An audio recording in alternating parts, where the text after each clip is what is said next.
Welcome to the organic akhara part 3। Organic अखाड़े के part 3 में आपका स्वागत है। ये दूसरा सवाल है और ये तीसरा सवाल है। छोटा दिखता है, बढ़िया है। इन तीन सवालों के साथ बातें करते। सवाल देखिए, पीछे मेरे पीछे सवाल है, एक बार इसे देखो, स्क्रीन को रोक दो, अपनी तरफ से ट्राई कर लो, है ना। अगर तुमसे सॉल्व हो जाए तो बढ़िया सी बात है, अगर सॉल्व ना हो तो जो ग्रे एरिया है, जो बॉटल नेक एरिया है, जहाँ पे तुम फंस गए थे, उस वाली जगह को देखना। लेकिन पहले तुम्हें खुद से ट्राई करना है। ध्यान रखना, मेरे वीडियो बनाने से कुछ नहीं होता, तुम्हारे वीडियो देखने से भी कुछ नहीं होना। अगर तुम्हारे एफर्ट्स ऑनेस्ट नहीं है तो फिर कुछ हो नहीं सकता, है ना। तो यहाँ पे काफ़ी सारा डाटा है। बेसिकली कह सकते हैं कि शुरुआत के ऊपर में जो है ये डाटा दे रखा है, बल्कि न्यूमेरिकल डाटा है, और जो नीचे का पार्ट है वो एनालिटिकल है। तो पहले एनालिसिस कर लेते हैं। पहले एनालिसिस करके कुछ तो आइडिया लगा लेते हैं कि ये मॉलिक्यूल है कौन सा। अगर एसिटाइल क्लोराइड के साथ रिएक्ट कर रहा तो उसके पास एसिडिक हाइड्रोजन होगी, हैव एसिडिक हाइड्रोजन। ये पहली वाली बात की एविडेंस है, एसिडिक हाइड्रोजन।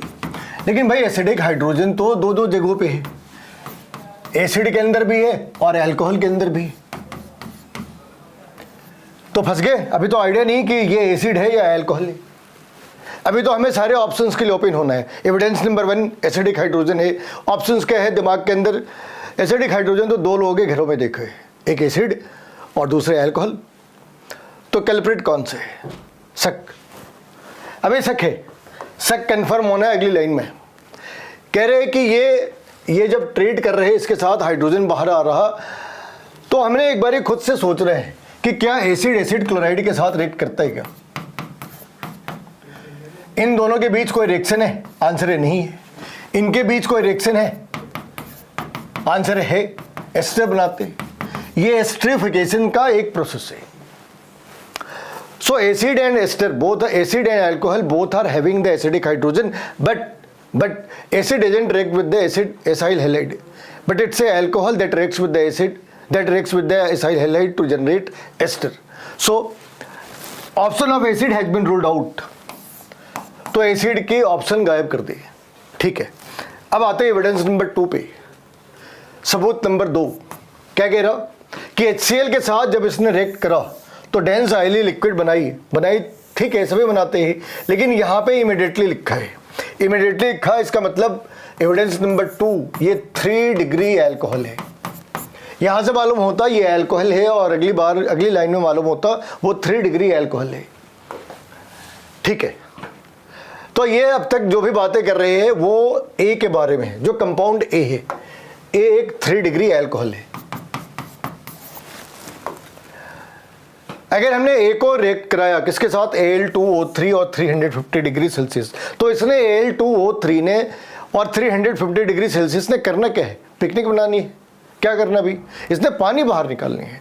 Al2O3 हो, PCl5 हो, या N2O5 हो, या P2O5 हो। PCl5 तो थोड़ा कम है, P2O5 हो।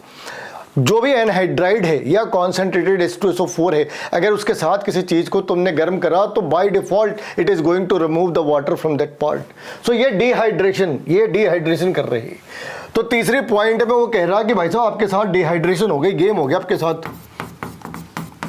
डिहाइड्रेशन हो गई। ठीक है, डिहाइड्रेशन हो गई। तो अगर एसिड अल्कोहल ने डिहाइड्रेट करा तो बनाया क्या होगा? अल्कोहल ने डिहाइड्रेट होकर खुद क्या जनरेट करा होगा? अल्कीन। ठीक है, फिर कह रहे हैं कि अगर हमने इसको ओजोलिसिस करा तो इसने 2 कंपाउंड बनाए, बी, सी और डी। इस वाले कंपाउंड का नाम है बी। और अगर इसकी ओजोलिसिस करी तो इसने 2 चीजें जनरेट कर दी, सी और डी। अगर एल्कीन की ओजोलिसिस करी तो 2 अल्डिहाइड, 2 कीटोन, 1 एल्डिहाइड, 1 कीटोन। इसके बाद तो कोई कॉम्बिनेशन नहीं है। जो सी और डी है, positive test with carbonyl reagent. अगर सी और डी ने कार्बोनिल रिएजेंट के साथ पॉजिटिव टेस्ट दिया तो ये कौन सी बड़ी बात है? अगर कार्बोनिल ग्रुप के साथ इसने पॉजिटिव टेस्ट दिए तो इससे अभी भी कुछ क्लियर नहीं है कि ये एल्डिहाइड है या कीटोन है, क्योंकि कार्बोनिल ग्रुप तो इन दोनों के अंदर है। फिर इसने कहा कि जो सी है वो सिर्फ पॉजिटिव टेस्ट देता है फेलिंग सॉल्यूशन के साथ। इसका मतलब है जो डी है वो फेलिंग सॉल्यूशन को रिस्पॉन्ड नहीं कर रहा, और अगर नहीं कर रहा तो फिर ये कीटोन है और ये एल्डिहाइड है। नेक्स्ट लाइन में वो कह रहे, नेक्स्ट लाइन में कह रहे कि जो C है वो रेसिनस सब्सटेंस जनरेट कर रहा है NaOH के साथ। अब NaOH के साथ एक, तो अगर HCHO हो और CH3CHO हो, मान लो एक में अल्फा हाइड्रोजन है एक में अल्फा हाइड्रोजन नहीं है, तो NaOH से कुछ खास डिसाइड होता नहीं। क्यों? अगर ये कैनिजारो रिएक्शन जा रहा तो ये अल्डोल कंडेंसेशन जा रहा। भाई रेक तो दोनों ही कर रहे हैं ना, नेचर अलग है, रेक तो दोनों ही कर रहे हैं। तो अब ये कैसे डिसाइड करें कि वो इस तरह का एल्डिहाइड है या इस तरह का एल्डिहाइड है? इस तरह उस तरह कहने का ये मतलब है विदाउट अल्फा हाइड्रोजन है या विथ अल्फा हाइड्रोजन है। यानी हम इस बात को लेकर एश्योर्ड हो जाना चाहते, हम इस बात को लेकर एश्योर्ड हो जाना चाहते कि वो फॉर्मल्डिहाइड है या नहीं है, या फॉर्मल्डिहाइड के अलावा कोई और एल्डिहाइड है, वो कैनिजारो जा रहा या अल्डोल कंडेंसेशन जा रहा। तो जो अगली लाइन है ना रेसिनस सब्सटेंस, ये इंडिकेट कर रही कि ये पार्ट तो नहीं है। अच्छा, ये कंक्लूड कैसे करा, ये कैसे स्टैब्लिश होता है कि वो रेसिनस सब्सटेंस वाली बात इसके ऊपर वैलिड नहीं है? क्योंकि इसने या तो अल्कोहल बनाना है, मिथाइल अल्कोहल बनाना है, या मिथोनिक एसिड के सॉल्ट बनाना है। इन दोनों में से रेसिनस कोई भी नहीं है। तो रेसिनस है कौन सा? हाइड्रोकार्बन की लंबी चेन होनी चाहिए। अगर हाइड्रोकार्बन की लंबी चेन मिल रही तो वो अल्डोल कंडेंसेशन ही है, और जो कंपाउंड है वो बीटा हाइड्रोक्सी ब्यूटेन एल्डिहाइड है। प्रूव होती है कि ये जो एल्डिहाइड है इसमें 2 कार्बन है, लेकिन इससे ये प्रूव नहीं होता कि कीटोन के अंदर 3 ही कार्बन है या 4 ही कार्बन है या 5 ही कार्बन है। तो अभी तक इतनी बात समझ आ गई, अभी तक इतनी बात समझ आ गई कि ये सारा मामला कुछ इस तरीके का है कि एक एसिड था, एक अल्कोहल था, एक अल्कोहल को हमने क्या करा, एक अल्कोहल को हमने क्या करा, डिहाइड्रेट करा, उसने अल्कीन जनरेट करी, और इस अल्कीन ने अपॉन ओजोलिसिस इसने एक तो कीटोन जनरेट करा जिसके बारे में कोई आइडिया नहीं, और दूसरा इसने इथेनॉल जनरेट करा। इतनी बातें मालूम है, लेकिन अल्कोहल के अंदर कार्बन कितने हैं मालूम नहीं। अब ये कैसे मालूम करें? तो यहाँ तक हमें ऑर्गेनिक का पार्ट था, ये पूरी पार्ट ऑर्गेनिक की थी। अब यहाँ के आगे कार्बन कितने हैं, हाइड्रोजन कितने हैं, ऑक्सीजन कितनी है, ये डिसाइड होना है किससे? ये ऊपर वाली पार्ट से। ऊपर वाली पार्ट आसान है, बेसिकली आसान सी बात है। इन्होंने क्या क्या प्रूफ करने की कोशिश करी वो देखो। इन्होंने प्रूफ करने की कोशिश ये करी कि पहली वाली पार्ट के अंदर इन्होंने इतनी दूर के अंदर इन्होंने मॉलिक्यूलर वेट का पार्ट दे रखा है। इन्होंने मॉलिक्यूलर वेट के बारे में बताया। इस वाली पार्ट में इन्होंने एम्पिरिकल वेट के बारे में बताया।